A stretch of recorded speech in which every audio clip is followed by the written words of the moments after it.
손자가 말하였다. 전쟁이란 국가의 중대사이며 생사는 물론 존망과 관계되므로 살피지 않을 수 없다. 전쟁은 우리의 의지와 상관없이 마주칠 수 있는 재앙이다. 전쟁은 평화로운 일상의 모든 것을 빼앗은 인류가 행할 수 있는 가장 크고 잔인한 폭력이다. 만약 평화를 바란다면 먼저 전쟁을 이해하라. 전쟁은 죽고 사는 문제이기 때문에 일부러 져주거나 봐주는 것은 없다. 전쟁 중에는 윤리나 도덕에 매달려서는 안 된다. 전쟁은 냉혹한 것이기에 모든 것을 가능케 한다. 내가 신사적인 방법으로 싸운다고 상대가 나에게 맞춰서 싸워주는 것이 아니기 때문이다.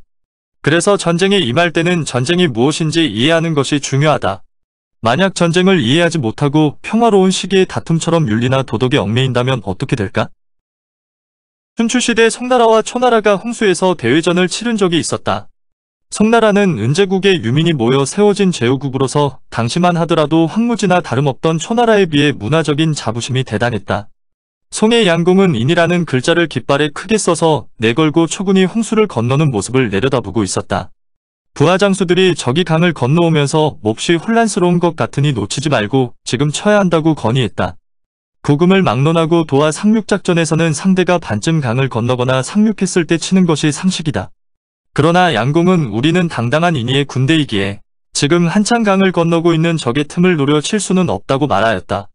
초군이 강을 다 건너 전열을 정비하려 하자 부하 장수들이 이때를 놓치지 말고 공격해야 한다고 재촉했으나 양공은 대오를 갖추지 않은 군대를 쳐서는 안 된다고 거절하였다. 적의 대오가 정비되자 양공은 이렇게 명령했다.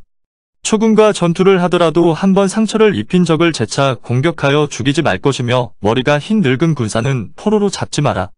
왜냐하면 우리 송나라가 군자의 마음을 가지고 있다는 것을 보여주는 것은 물론 인의 군대임을 천하에 알려야 하기 때문이다. 이 전투의 결과는 어땠을까? 양공은 크게 다쳤으며 송군은 대패를 하였다. 전쟁은 자이든 타이든 어느 한쪽이 결심하면 벌어질 수 있다. 타이에 의한 전쟁, 즉 다른 나라의 침략에 의한 전쟁은 불가항력적으로 겪어야 하지만 전쟁의 참화에서 가능한 한 벗어나기 위해서는 전쟁을 이해해야 한다는 것이다. 또 우리가 전쟁을 일으키지 않기 위해서도 전쟁을 이해할 필요가 있다. 그러므로 전쟁을 치르려면 치밀하게 계획하고 쌍방의 형세를 비교하여 파악해 필요한 전력을 갖추어야 한다. 전쟁을 준비하는 쪽에서는 전쟁 상대와 전쟁의 성격에 따라 갖추어야 할 전력 요소가 5가지 있다. 첫 번째는 도로서 대의 명분을 분명히 해야 한다. 국민이 지도자와 뜻을 같이하게 만들어야 한다. 전국시대 명장 오기는 최고 사령관이면서 사병들과 같은 옷을 입고 함께 밥을 먹었다. 잠도 보르를 깔지 않은 채 자고 행군할 때는 말이나 수레를 타지 않고 사병과 같이 걸었으며 군량미도 사병과 같이 쥐고 다녔다. 그가 위문후 아래에서 장군으로 봉직할 때 이런 일이 있었다. 그의 부하 중 한 병사가 등창이 나서 고생을 하자 종기의 고름은 입으로 빨아주는 것이 가장 좋은 치료법이라고 생각한 오기는 그 병사의 종기를 직접 빨아주었다. 이 소식을 전해들은 그 병사의 어머니가 슬피 울었는데 이를 본 주위 사람이 그 연유를 물었더니 이렇게 답하였다고 한다. 그 애의 아버지도 종기가 났을 때 오장군이 그 종기를 빨아주었는데 그 뒤 아이 아버지는 싸움터에서 남보다 앞장서서 죽기 살기로 싸우다가 결국 전사했다고 한다.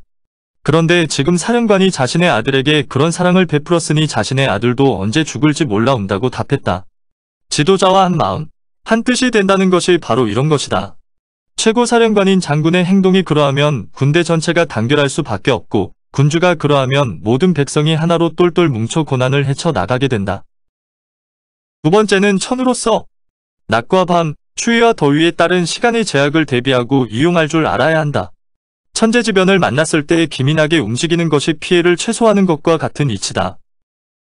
세 번째는 지로서 지리적 조건을 살펴야 한다. 선진 무기와 뛰어난 전략 전술도 지리적 특성과 결합했을 때 빛을 발하게 되는 것이다. 네 번째는 좋은 장수가 있어야 한다. 장수는 지혜와 신의, 인애, 용기, 그리고 엄격함이 있어야 한다. 전투의 승패는 지휘관에 의해서 결정되는 것이지 병사에 의해 결정되는 것이 아니다. 지휘관 없는 전쟁은 있을 수 없고 승리도 있을 수 없다. 군대라는 조직체는 한 사람의 장수, 한 사람의 지휘관의 이름만 있을 뿐 수많은 하급 지휘관과 병사는 이름 없는 조직원일 뿐이다. 영광도 추역도 모두 장수의 몫이다. 5번째는 법으로 명령 개통과 위계질서와 복무규율, 그리고 병참이 원활하게 이루어지게 하는 걸 말한다. 법이란 이미 정해진 규율이기도 하지만 지휘관의 명령이기도 하다. 지휘관의 명령 한마디에 천군만마가 일사불란하게 움직이는 군대가 가장 강한 군대이다. 손무가 오왕 함료를 만났을 때 함료가 물었다. 그대의 병법서 13편을 내가 다 읽었소. 실제로 군대를 훈련시켜 보일 수 있겠소? 할 수 있지요. 여자들로도 시험할 수 있겠소? 왕은 불가능할 것이라는 추측을 하고 좀 장난스러운 태도로 임했다.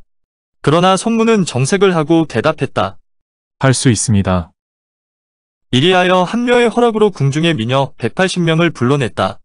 손무는 그들을 2개의 대열로 나누고 왕이 총애하는 2명을 각각 대장으로 삼았다. 그리고 전원에게 창을 들게 한 다음 명령을 내렸다. 너희들은 심장과 왼손, 오른손 그리고 등이 어디 있는지 알고 있는가? 궁녀들이 대답했다. 알고 있습니다. 좋다. 본관이 앞쪽 하면 심장 쪽을 바라보고 왼쪽 하면 왼손을 오른쪽 하면 오른손을 뒤로 하면 등 뒤쪽을 보아야 한다. 알겠습니다. 구령이 정해진 뒤 손무는 주유용 부호를 갖추어 두고 3번 5번씩 되풀이해 가며 굴령을 설명했다. 그런데 막상 북을 치며 오른쪽으로 행진하도록 했으나 여자들은 웃어대기만 할 뿐 움직이려 하지 않았다. 손무가 다시 말했다. 굴령이 분명하지 못하고 명령 전달이 충분치 못한 것은 장수의 죄이다. 다시 3번 굴령을 들려주고 5번 설명을 한 다음 큰 북을 울려 왼쪽으로 가도록 명했다. 그러나 여인들은 여전히 웃어대기만 했다. 그러자 손무가 엄숙하게 말했다.